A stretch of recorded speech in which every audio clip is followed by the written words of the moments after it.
What's up, everyone? Aaron Negler here with GZTV, coming to you live on Thursday afternoon. Guess what I forgot to do? That's right. Knew there was something missing. Banky's about to come back in here and yell at me. How y'all doing? Not a whole lot going on, but lots of people arguing about stuff on Twitter that's completely inconsequential. So to break up that monotony, I thought I'd come on here and say hi to you fine folks. See what's on your mind. See what you're thinking about when it comes to the green and gold. Michael, thank you.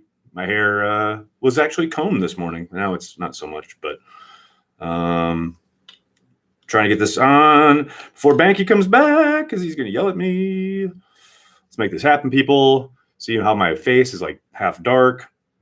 Get this light going on. Come on, baby. There we go. Oh, yeah. Now we're cooking with gas. Here we go. This is some quality BTS for you folks.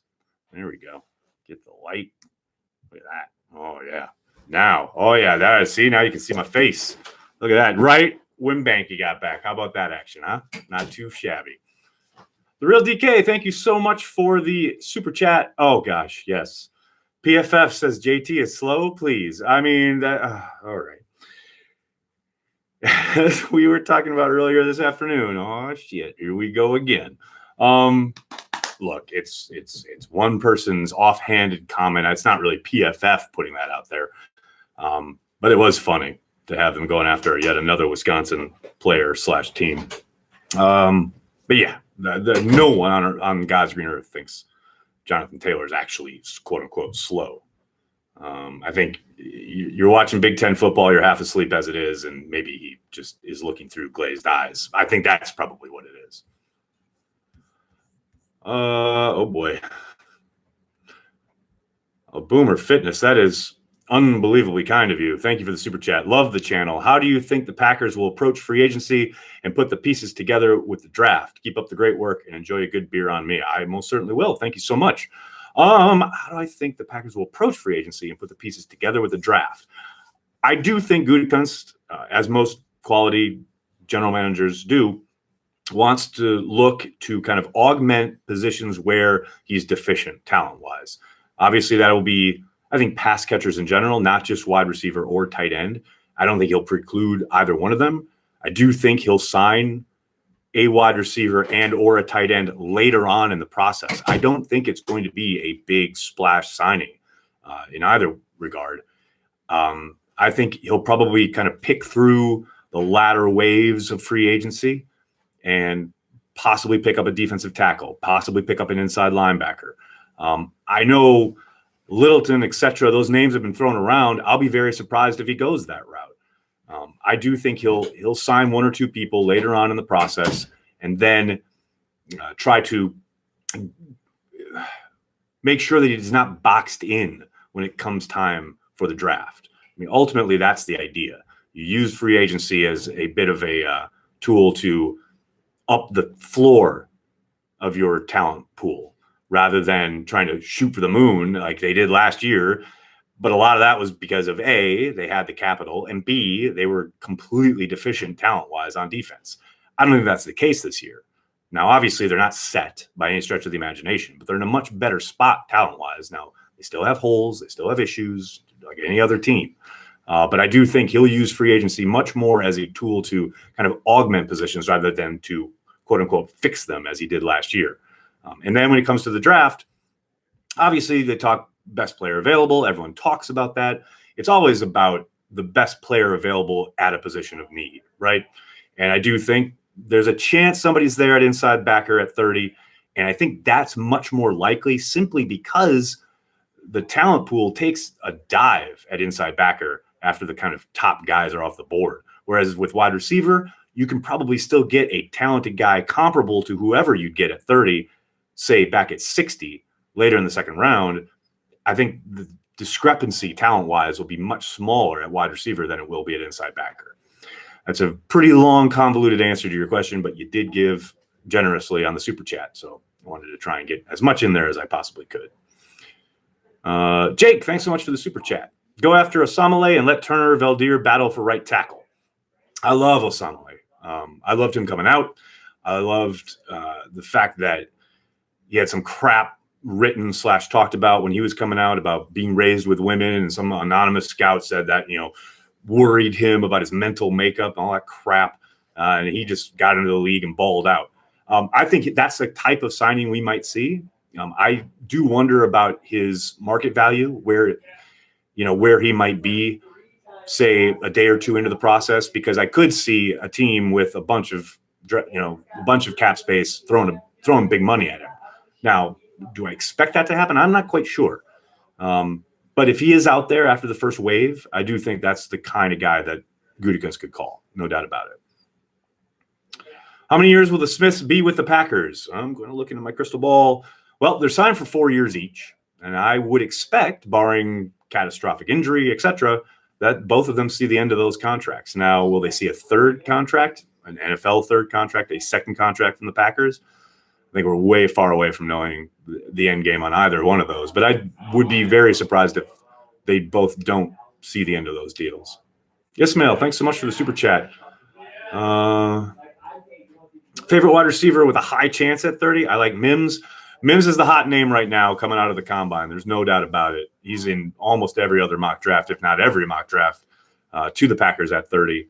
We'll see what happens after pro days. When free agency has come and gone, we'll see what the landscape is like. But Mims is a fantastic fit.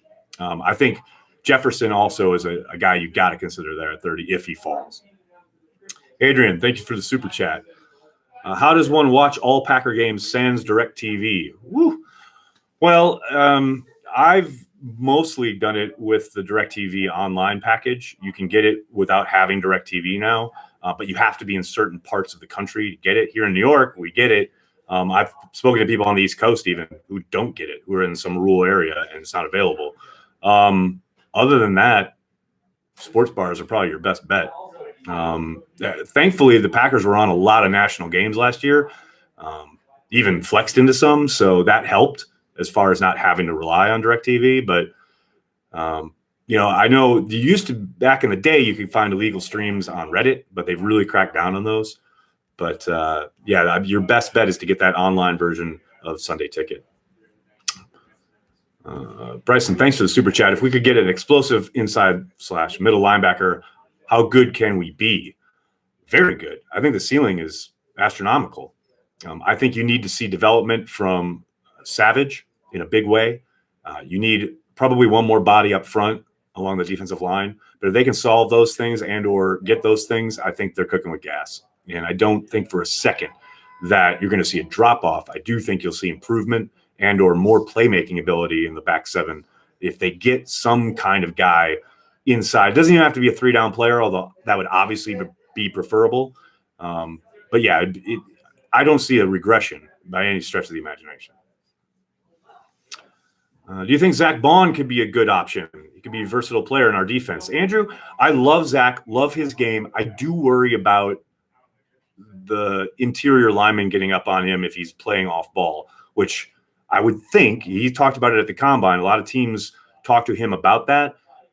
He was a willing participant inside during Senior Bowl. But I do wonder how he'd fare in regards to, really where Martinez struggled as far as, those interior guys, the centers, the guards, getting up on him and taking him out of those plays, especially against the run. I think he'd be a great sideline-to-sideline guy. I think he's got all the athleticism you want. But, yeah, that would be my one concern. But I'd love him. There we go. Lost the light. I'd love him in Green Bay. I'd love him with Patton and what they're doing. Einhorn, thanks for the super chat. Where were you when Justin Harrell was drafted? The opposite of the Aaron Rodgers question, right? That's a really good question. Where was I? I mean, there's the famous video of those guys in their basement, right? I want to say I was at Paul Kinnear's house in Appleton, Wisconsin, which is a shout out to an old friend who I haven't seen in a long time. But I do remember spending draft weekends at his place with Kinnear, Luke Laga, a couple other guys, and we would, just buy large amounts of beer and consume it and watch the draft. Hi, Nags. Do you think wide receiver in this draft can make the big difference on offense that we need to make the next step, or will this depend on how A-Rod buys into the system more this season? Anthony, I think it's much more about the second part than the first part, although both are important. I've talked about this before. I don't expect anybody who they get in this draft to come in and just light it up, so to speak, and have a, instant impact consistently. I do think there's a chance that someone comes in and is able to contribute in a way that is complementary to what they already have in Adams and Jones, et cetera. Give defenses something more to worry about, a little more explosion, a little more ability after the catch. Because I don't think they need somebody to come in and be Randy Moss 2.0, although, God, that would be nice. But they definitely need just more playmaking ability at the position. But to the second part, I think that's the big key, is how much more can they lean into the running game, the Shanahan stuff within the system, and therefore kind of elongate his career. Fewer hits, fewer stuff outside the pocket, less wear and tear. I think that's a big key. And I think a big part of this offseason is going to try, LaFleur trying to get him to buy into it. Corey Banky looks like the guy that would sit on the back patio and watch the storm roll in. Travis, I've actually seen him do that at his house in Green Bay. So you have nailed it, sir. Nags, the solution to the defensive line stopping the run is simple. Bring back B.J. Raji, also doubles as a Bears receiver. Salute to that. Alex Roundtree, beer. Ooh, JJ, that's a tough one. Bay Beach or Coney Island? Who you got? Woo! That's a tough one. I mean, I grew up with Bay Beach, love Bay Beach, but I got to go Coney Island. That place is awesome. It is crazy, too. Do you think Woodson going into the Hall hurts or helps Leroy Butler? Well, I think it helps in the sense that more Packers, more light on the Packers, defensive backs, etc., is a good thing. But as far as, Woodson's going to go in first ballot, that takes a spot away, it obviously hurts, which is unfortunate. With Martinez gone, who takes the mic? Really good question, Daniel. I would suspect whoever takes over that position, but I don't think it's automatic. I think there's a good chance it's Adrian Amos, actually, but we'll see. A lot to go this offseason before we get an answer to that, but I would suspect it'd be either Amos or whoever they get to play predominant inside backer. How solid has Gutekunst been so far? That's an interesting question. I think pretty solid. I won't say, rock solid, but yeah, I think for the most part, he's been really good. You do worry about the decision to bring Jimmy Graham back last year. That was a head scratcher. Obviously, that first draft class not looking too hot outside of Jair. But for the most part, I really like what he's done. I loved what he did throughout the season last year. His pickups, whether it was Irvin, Valdir, guys who affected the game, helped them out down the stretch.